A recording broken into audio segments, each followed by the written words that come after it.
E aí, pessoal do The Geek News, tudo bem com vocês? Sejam bem-vindos a mais um episódio do The Geek Cast, o melhor podcast de geek que você vai ouvir aqui neste canal. E hoje eu trago para vocês um novo episódio especial do nosso podcast. Para quem já viu o anterior, nós falamos sobre o episódio especial anterior, nós falamos sobre Tetris. E hoje nós vamos falar do seu simbionte favorito do Tetris, que é o Game Boy. E para falar sobre esse assunto comigo hoje, nós temos a presença especial do nosso querido Giliard. E aí, Gili, beleza? Fala pessoal, fala Ricardo, comigo tudo certo, espero que esteja tudo bem aí com vocês. E vamos falar aqui do simplesmente o maior console portátil de todos os tempos. Podem lançar outros, mas nada se compara ao Game Boy, sem sombra de dúvidas. O Game Boy é um colosso da indústria. Ele é o bisavô aí do seu smartphone. Você que joga no celular, então tá aí apresentado o avô, o bisavô, o tataravô do seu Galaxy aí, ó, do seu iPhone, do seu Moto G. Tá aí o Game Boy. O Game Boy que ele foi lançado, né, em 1989. Olha só, ele é mais velho do que eu. Nossa, só que não.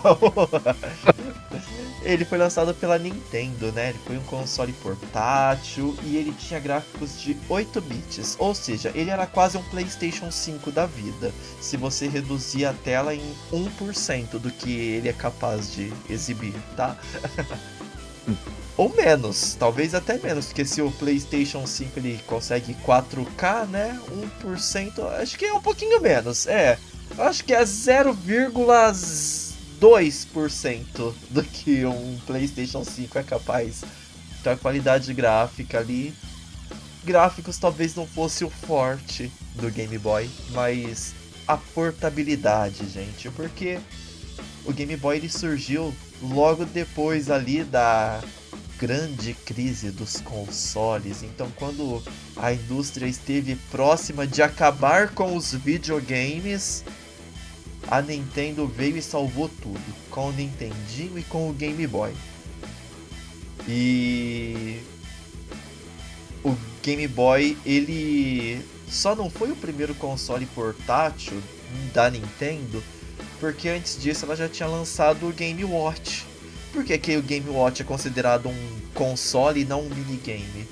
Porque você comprava o seu Game Watch e você podia trocar o cartuchinho dos jogos dele. Então isso daí já meio que classifica ele como um console portátil também, já que você trocava os jogos. Porém, o Game Watch ele era uma coisa mais ali, uma distração para crianças, para poucos adultos. Já o Game Boy, ele foi sucesso. Podemos considerar o Game Boy como o primeiro grande sucesso de console portátil que consolidou o gênero, porque antes era só videogame. E aí teve a crise dos videogames por causa que os computadores faziam a mesma coisa e iam além.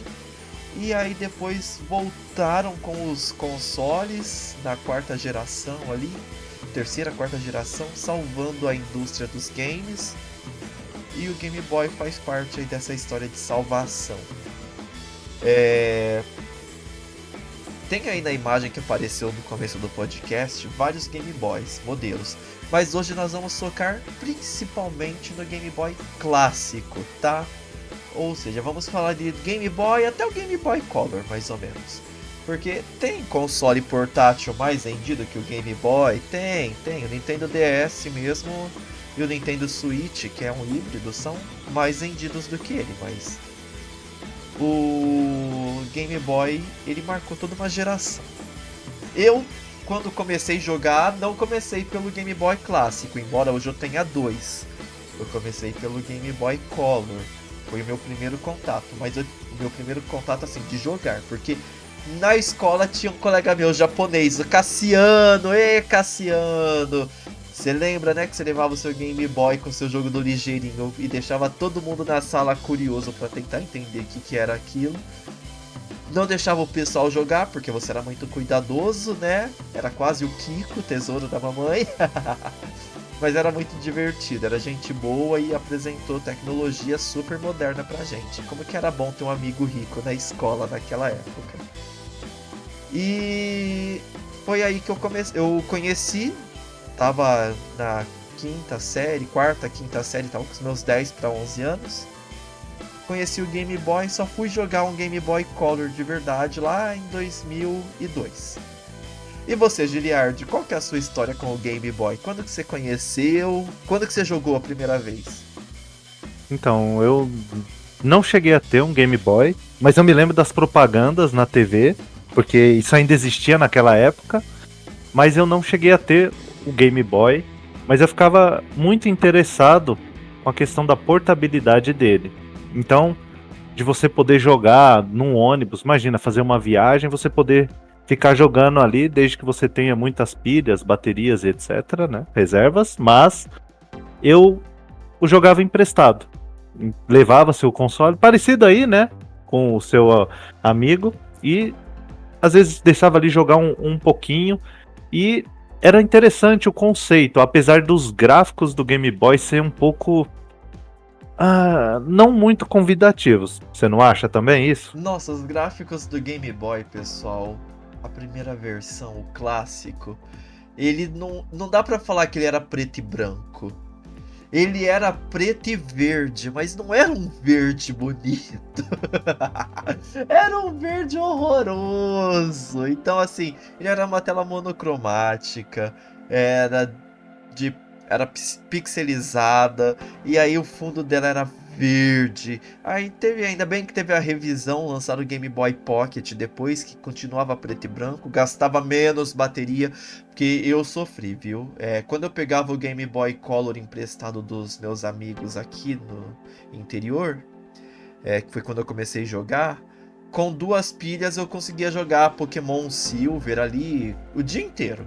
Durava 6, 8, 10 horas. 10 horas não, mas umas 6 a 8 horas. Quando eu comprei o meu primeiro Game Boy, que foi um Game Boy tijolão, como a gente chama, que é o modelo clássico, ele usava 4 pilhas. Durava 2 a 3 horas apenas, enquanto que o Color ia só 2 e durava mais. E a diferença é que o Color tinha tela colorida. Então era um escândalo aquilo, era maravilhoso. E era difícil jogar Game Boy, gente, porque não tem tela retroiluminada, então você não conseguia jogar de noite. Tinha periférico, que era uma lanterninha que você conectava na portinha meio USB, que era uma porta de conexão. E aí essa lanterninha acendia e iluminava a tela para você, mas gastava uma pilha. Então você já usava 4 pilhas para jogar por 2 horas. Se você fosse acender a lanterninha para jogar de noite, você ia jogar por 40 minutos. Era horrível. Era triste, era sofrido, mas era o ápice da tecnologia portátil que a gente tinha. Isso daí era melhor do que jogar o jogo da cobrinha no Nokia da mãe da gente. Sem dúvidas, os jogos, né, apesar da questão gráfica, era pouco convidativo, mas isso foi mudando com a história. Especialmente a minha maior lembrança, que aí já se tornou assim, olhar para um Game Boy e falar, uau, era a questão do Game Boy Advance. Ali as coisas já começaram para mim, né, na minha concepção, mais interessantes. Mas sempre, mesmo nas versões antigas com todos os problemas, tinha incríveis jogos que eu já tinha apreciado. O Mario, o Zelda, Donkey Kong e vários outros jogos de personagens icônicos da Nintendo estavam aparecendo nesses jogos. Então, assim, sempre ficava aquele interesse. Nossa, quero jogar o novo jogo de tal personagem, etc. E o Game Boy, infelizmente eu não tinha, mas sempre ficava aquela vontade de querer jogar. E claro, acho que o maior jogo do Game Boy, talvez, Pokémon, que aí Ricardo, tá aí o espaço pra você. Obrigado, pessoal, tô indo. Que agora o Ricardo vai dar uma aula aí sobre Pokémon. É, exatamente, né? Ó, o Game Boy clássico, ele foi produzido de 1989 até 95, e aí foi substituído pelo Pocket. Então, qual que era a principal diferença? O clássico precisava de 4 pilhas, e a tela era maior, e aí o Pocket já era menor, cabia no bolso, por isso que era Pocket. Tinha a tela um pouco mais bonita, porque eu substituí o fundo verde pelo fundo cinza clarinho, quase branco, então era quase preto e branco, e usava só 2 pilhas e durava mais tempo. Aí evoluiu pro Color. O Game Boy Color basicamente é um Game Boy Pocket com tela colorida e que a bateria dura quase o mesmo tempo. Então essa foi a evolução. Só que nos anos 2000, ali depois do bug do milênio e tudo, veio o Game Boy Advance, que deve ter sido um dos Game Boy mais conhecidos. Principalmente porque nessa época houve o estouro, né, o boom dos emuladores. E aí que muita gente teve conhecimento dos portáteis. Eu tenho 2 Game Boys Advance de clássicos, tenho 2 Game Boys Advance de SP, tenho 2 Game Boy Color, tenho 2 Game Boy clássicos. Fora que eu tenho 2 DS Lite e tenho um DSi, tenho 2 3DS, um 3DS normal e um 3DS XL. Por que que você tem 2 de cada, Ricardo? Por causa de Pokémon. Embora todas as franquias sejam muito boas, Mario, Donkey Kong, Tetris e muitas outras, Pokémon tem uma coisa especial, que era você poder trocar Pokémon com seus amigos. Então, foi uma forma que ajudou a popularizar os consoles portáteis da Nintendo. Ah, tem Pokémon que só existe o jogo é lançado sempre aos pares. Então foi Pokémon vermelho e azul, Gold e Silver, Rubi e Safira, Diamante e Pérola, Preto e Branco, X e Y. Sempre era lançado as duplas. Ou seja, você comprava um e o seu amiguinho comprava o outro, vocês iam jogar juntos, aí o Pokémon que tinha só no seu cartucho, você capturava 2, um pra você e um pra trocar, dar de presente pro seu amigo. E o seu amigo faria a mesma coisa, ele pegava 2, um pra ele e um pra dar pra você, que era amigo dele. E aí vocês iam conseguindo completar toda a coleção dos Pokémon que tinha dentro do jogo. Só que eu não tinha amigos, até hoje eu não tenho, eu sou forever alone. Mas tem dinheiro aos montes, como deu pra perceber. Brincadeira, eu tinha amigos, mas eles que não tinham Game Boys. Nem 3DS, nem Nintendo DS, então eu precisava de alguém para trocar, para completar minhas coleções. E eu sempre fui muito competitivo e colecionista.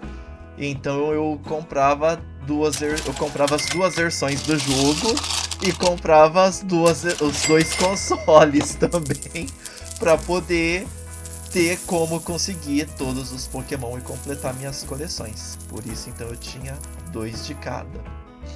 E Pokémon realmente, existe uma expressão no mercado que é console seller, ou seja, aquele jogo que é vendedor de console. E Pokémon, a Nintendo sabe que é um console seller. Então, quando a Nintendo lança um jogo novo de Pokémon, ela sabe que vai ter um aumento nas vendas dos consoles. Por isso que geralmente é lançado uma nova geração de Pokémon junta ou próximo a um novo console.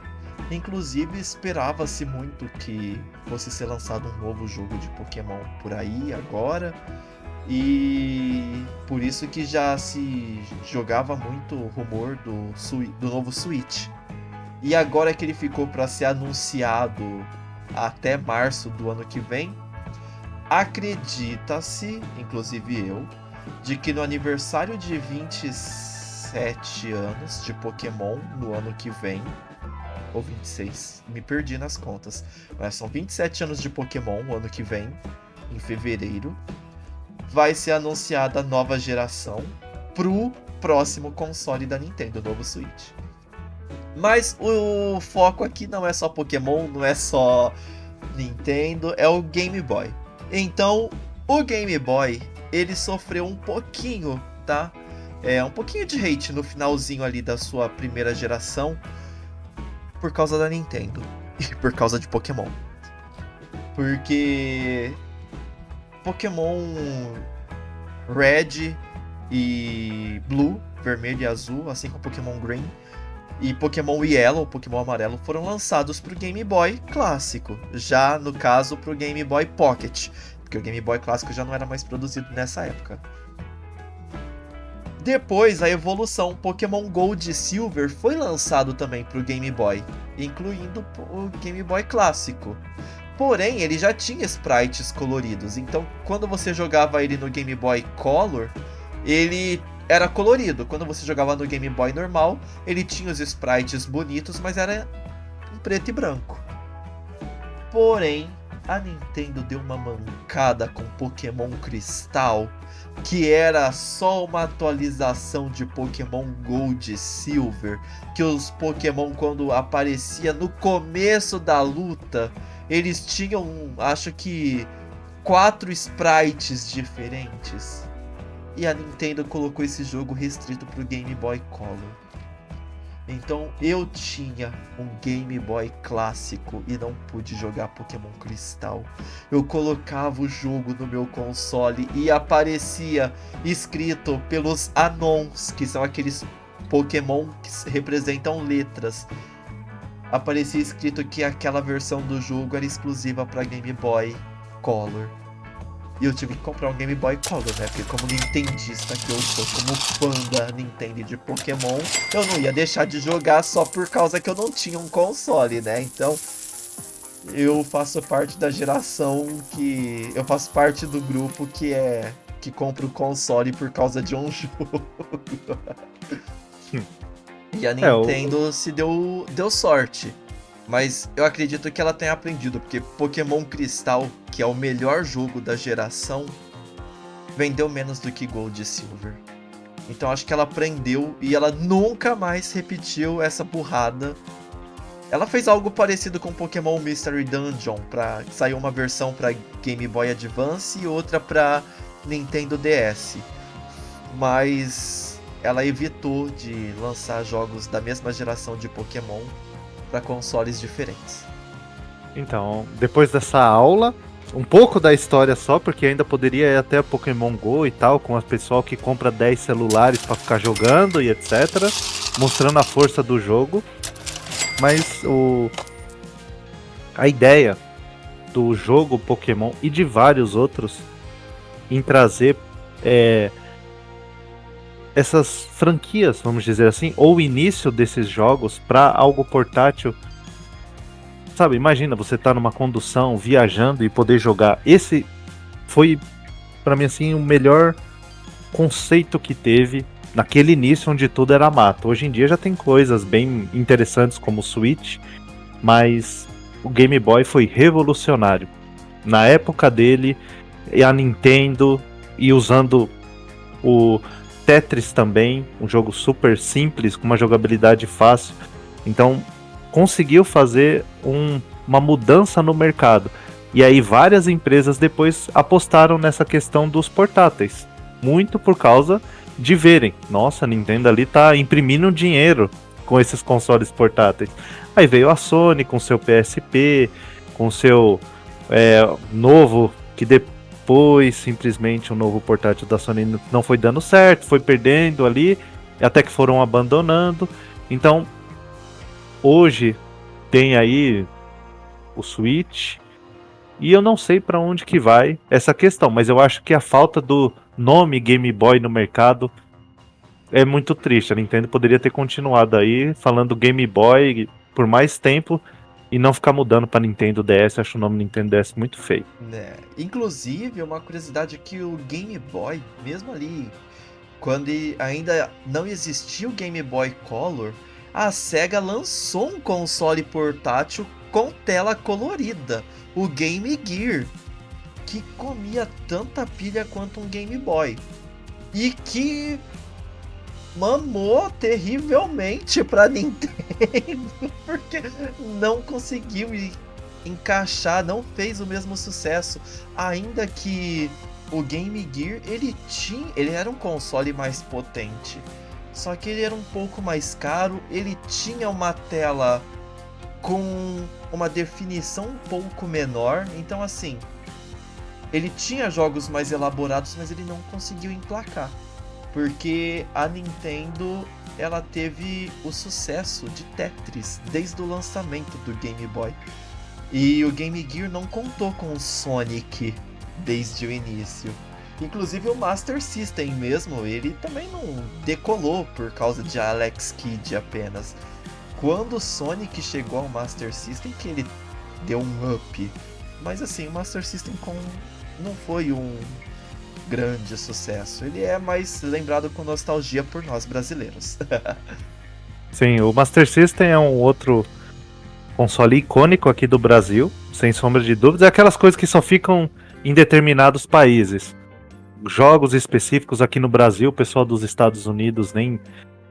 Alguns sempre conhecem, né? Mas o público dele era bastante aqui, e a Tectoy, que fez muito sucesso aqui no Brasil, sem sombra de dúvidas, e a Sega, que acabou perdendo a guerra dos portáteis para a Nintendo. A Nintendo, ela iniciou essa questão portátil, mostrando que as pessoas tinham interesse de estarem nos mais diferentes lugares e fazerem outras coisas do que às vezes esperar o ônibus e etc. Você podia estar jogando. Então a Nintendo é uma empresa sempre que revoluciona o mercado. A Nintendo, ela tem assim pessoas incrivelmente competentes. Tem um seu errinho ou outro, mas a Nintendo, ela desbrava os caminhos, e o Game Boy é simplesmente fantástico. Exatamente. E aí, para encerrar aqui o nosso episódio especial sobre Game Boy, vamos ver um pouquinho sobre a questão do declínio dos consoles portáteis e qual pode ser o futuro deles. Por quê? Por que eu falo isso? Porque quando começou o Game Boy, o celular, acho que ainda não existiam assim aparelhos, celulares, portáteis. Existiam algumas coisas tipo aquelas maletas de telefone, e aí depois eram os tijolões. Daí que veio o apelido do Game Boy clássico de Game Boy tijolão, por causa que ele era quase o tamanho de um aparelho celular. Mas hoje em dia nós já estamos citando ele aqui, né? O celular, o smartphone. Qualquer smartphone que você pegar hoje é mais potente do que qualquer Game Boy, Game Gear. É mais potente do que o N-Gage da Nokia, que tinha a esperança de ser um celular com um console portátil, que fracassou miseravelmente por vários motivos. Entre eles, por ser grande e desengonçado para você usar como um celular. E talvez o pior de todos, que para você trocar o seu cartucho de jogo, você tinha que praticamente desmontar ele para tirar o cartucho e colocar um novo. O pessoal que usava antigamente chip no celular, quando os celulares tinham bateria removível, é mais ou menos isso que você tinha que fazer. Você tirava a capinha do seu N-Gage, do seu celular, abria, tirava a bateria e aí você trocava o chip. No caso, você trocava o cartucho. Gente, realmente, o engenheiro da Nokia estava muito inspirado, devia ter acabado de maratonar o desenho do Transformers quando ele criou o design do N-Gage, porque praticidade zero. O Game Boy, ele podia ter olhado o Game Boy e falado: nossa, tem um lugarzinho aqui atrás que você tira o cartucho, né? Mas não foi esse o caso. Depois a Sony teve lá os consoles dela. Ela quis colocar tipo um disquinho portátil, um micro CD. Gente, você vai estar com um console portátil, você vai mexer a mão, vai trepidar, vai oscilar, vai riscar o jogo da pessoa, vai estragar o leitor e vai estragar o jogo da pessoa. Valeu NT, né? Nice try, mas falhou miseravelmente também. O engenheiro da Sony também tava muito na moda, tava muito encantado pelo PlayStation e pelo PlayStation 2 e não desconfiou que isso pudesse não dar bem. É que a Sony que criou o Discman, ela não pensou também, né? Pô, o Discman deu certo, por que que um console que tenha um CD não vai dar, né? Então, não sei. Ela teve um lance de sorte. E aí chegou o Nintendo DS, e o DS é de dual screen, 2 telas, tá? Não tem nada por trás disso. O 3DS não é porque são 3 dual screens, senão seriam 6 screens, né? É porque uma das telas, ela funciona 3D sem a necessidade de óculos, tá? Então é só isso. Aí veio o Switch, mas o Switch não é um console exclusivamente portátil. Tem o Switch Lite, que é. Mas o Switch é um console híbrido. E se nós observarmos, a Sony, a Sega, as outras empresas já não estão assim com ânimo para lançar os seus portáteis, né? A Sony lançou aí uma gambiarra de tablet com controle de PlayStation desmontado como se fosse Joy-Con de Switch, que não serve para você jogar, só serve para você streamar, e é tão cheio de restrição que se torna uma coisa meio questionável, para não dizer inútil. A Sega já parou. E a Nokia, até os smartphones Nokia futuros já não serão mais Nokia, serão HMD Global. E tá complicado. Então a Nintendo assim se mantém, porém temos os novos concorrentes, né, que são computadores portáteis como o ROG Ally, o Steam Deck, que estão aí com força, né, aproveitando essa lacuna no mercado de portáteis que tá quase que exclusivo pela Nintendo. Mas todo mundo tem o seu smartphone. Se eu posso jogar no celular, para que eu vou comprar um console portátil dedicado? E além disso, a gente ainda tem ali os portáteis chineses que trabalham com questão de emulação de outros consoles, que é uma outra questão sobre a emulação, mas quem quer jogar tem ali os consoles, aqueles consoles que tem como você relembrar os seus jogos. Qual será que é o futuro dos portáteis agora? Será que os smartphones vão substituir? Porque a questão do Game Boy Advance, ele já estava disputando com celulares, já tinha como jogar ali o jogo da cobrinha mais facilmente em 2005, 2006, aí saiu o Nintendo DS e o pessoal achava que não. Hoje em dia ninguém mais vai querer um portátil, vai todo mundo jogar no celular. E veio o Nintendo DS e foi o console portátil mais vendido de todos os tempos. Quando ele, como a gente falou no nosso podcast anterior lá de Cavaleiros do Zodíaco, o Nintendo DS, ele pegou e limpou o chão com a cara do PS Vita e do PSP. Então, gente, os smartphones estão aí, tentando lutar pelo seu espaço. Eles têm uma adesão muito ampla da população. E será que eles vão acabar com os consoles portáteis? Steam Deck, ROG Ally, Nintendo Switch estão lutando aí pelo seu dinheiro, mas quantos de vocês aí vai deixar de comprar um smartphone para poder comprar um console para você poder jogar quando sair de casa? Se a gente lembrar a questão que se nós lembrarmos que estamos no Brasil, tem a questão da segurança pública.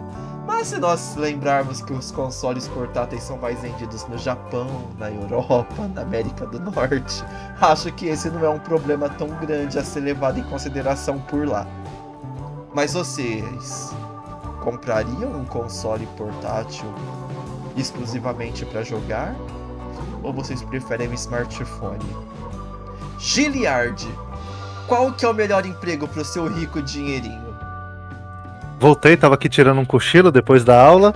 Mas enfim, eu acho que a Nintendo ela veio com os lançamentos do Game Boy e depois o Nintendo DS, veio com essa questão do portátil e ela mesma, por um momento, abandonou. Ficou muito tempo em silêncio. Tanto é que o último foi o Nintendo 3DS, portátil. Não é, Ricardo? Exclusivamente portátil foi. Então, aí ela parou. Simplesmente ficou ali com aquela parte de quietinha. Teve o problema com o Wii U, que foi um console bem complicado. Mas aí depois ela voltou com o Nintendo Switch, com a questão do portátil. E isso funcionou. Havia ainda um mercado muito grande. Mas eu não acho que o caminho aponta para isso. Por que eu vou pagar numa plataforma que apenas eu consigo jogar, sendo que eu posso ter isso tudo num celular ultra potente? Com 3 mil reais, vou chutar, eu consigo comprar um bom celular que consegue rodar bons jogos. E se for para subir esse valor para 5 mil, você consegue ter uma ótima experiência e tendo mais ferramentas. Eu não apenas jogo no celular. Você pode trabalhar, você pode fazer vídeo, você pode editar. E aí também vem a questão dos serviços. Por causa do celular ser uma plataforma um pouquinho mais aberta, você pode assinar um serviço de jogos, como o Xbox Game Pass, por exemplo. E aí você consegue jogar não tendo tanta potência de hardware, mas de banda larga, de internet. E aí você consegue jogar em um dispositivo um pouco inferior. Gráficos ótimos. Então assim, eu não sei, tem que esperar aí ver o próximo movimento da Nintendo, o próximo videogame, que conforme você citou sobre a história do Pokémon aí com o Game Boy, parece que pode estar bem próximo muito perto o lançamento do videogame novo da Nintendo. Então assim, eu investiria em um celular. Eu acho que ficar limitado a só jogar, eu não acho mais assim interessante para o mundo atual, já que em um dispositivo só você consegue ter várias funcionalidades, consegue outras coisas do que só jogar, por exemplo. Pessoal, porque hoje mesmo eu pesquisei aqui o preço do Nintendo Switch Lite, que é exclusivamente portátil. Ele tá por volta de R$ 1.200. O Nintendo Switch normal, ele tá por volta de R$ 2.000, 2.200. Então vamos lá, o que eu consigo comprar com o preço de um Switch Lite? Eu consigo comprar um Galaxy A25, que é um celular que vai rodar quase tudo. Vai rodar ali até o Genshin Impact, que é um dos jogos mais pesados do celular, na resolução mínima, a qualidade baixa, no mínimo, mas eu vou conseguir jogar um pouco. Com R$ 2.000, 2.200, eu consigo comprar um Galaxy A55, que já vem com GPU AMD. Eu consigo comprar um Poco F6, que é um celular poderosíssimo. Eu posso pegar um Galaxy S23 FE, que é um celular muito bom também. Então eu consigo rodar tudo, em qualquer um desses que eu citei aqui. E aí, se eu for passar um pouquinho mais pra frente aqui, R$5.000. Eu vi que com 3.500 eu consigo comprar um PlayStation 5. Vou pôr aqui então R$4.000 para comprar um... É que eu não acho aqui no Brasil um Steam Deck ou um ROG Ally. Mas com o dinheiro de comprar um console da atual geração, R$4.000, eu consigo comprar um Galaxy S24, o celular o top de linha da Samsung, que roda absolutamente tudo. E ainda tem inteligência artificial para me ajudar a resolver os meus problemas. Eu consigo um Galaxy S24 Plus, se bobear, que tem bateria para durar o dia inteiro. Eu devo conseguir um iPhone 12. Então a gente consegue um smartphone muito top de linha, muito bom, muito potente, que vai ficar com a gente aí por muitos anos. pelo preço de um console novo e um celular intermediário pelo preço de um Nintendo Switch. Então será que vale a pena investir nos consoles portáteis? Eu investiria num próximo Nintendo portátil aí, por causa que vai ter Pokémon e vocês já sabem a minha história com Pokémon. Mas basicamente é isso. Eu acho que realmente o próximo passo da Nintendo vai ser muito importante. Porque o Steam Deck veio aí mostrar que os computadores portáteis, né, eles são uma tendência, tem mercado para eles, porque ele vai além de você só jogar. Você pode usar ele para outras funções também de um computador. O Nintendo Switch, ele não te oferece isso, mas ele te oferece a possibilidade de você chegar em casa, ligar sua televisão e jogar videogame como a gente fez na maior parte do tempo, e permite que você pegue aquele jogo que você jogava em casa e continue o seu jogo quando você sair de casa. Então, ele te oferece uma experiência muito única. Ele é um híbrido e ele cumpre muito bem esse seu papel. Será que a Nintendo vai acertar o próximo console? Ou ela vai nintendar, vai dar uma de Microsoft, lançou uma versão, um sucesso, e o próximo vai ser um pouco menos sucesso, né? Ela vai lançar o Switch U. Misericórdia, tomara que não. Tomara que ela tenha aprendido. Para de copiar a Microsoft em seus lançamentos, Nintendo.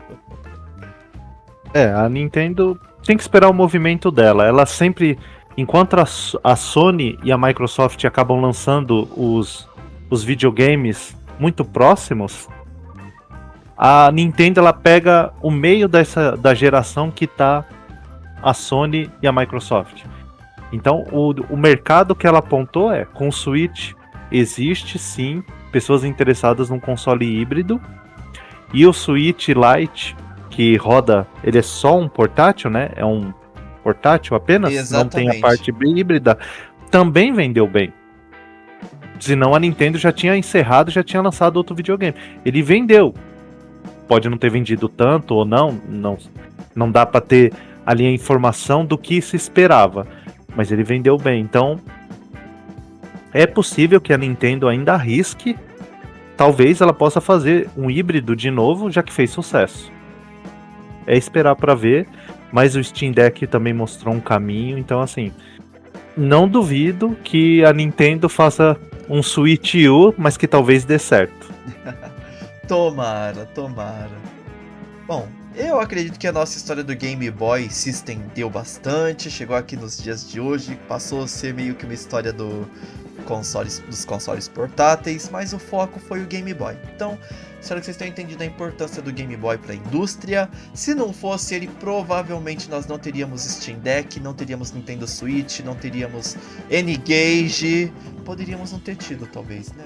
Não teríamos tido PSP, PS Vita e muitos outros consoles portáteis marcantes e icônicos aí que nós vimos, e alguns que nós não citamos por aqui.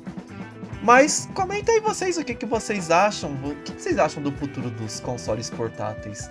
Qual Game Boy você já jogou? Você tem vontade de jogar algum?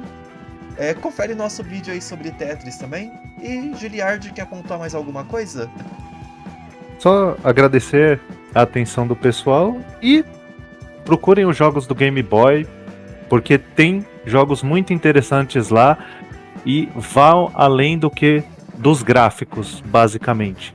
Não deixa só os gráficos, tem coisa muito interessante. Eu tive essa questão lá no passado, mas tem jogos muito bons, dos Game Boys muito antigos até dos menos antigos, digamos assim.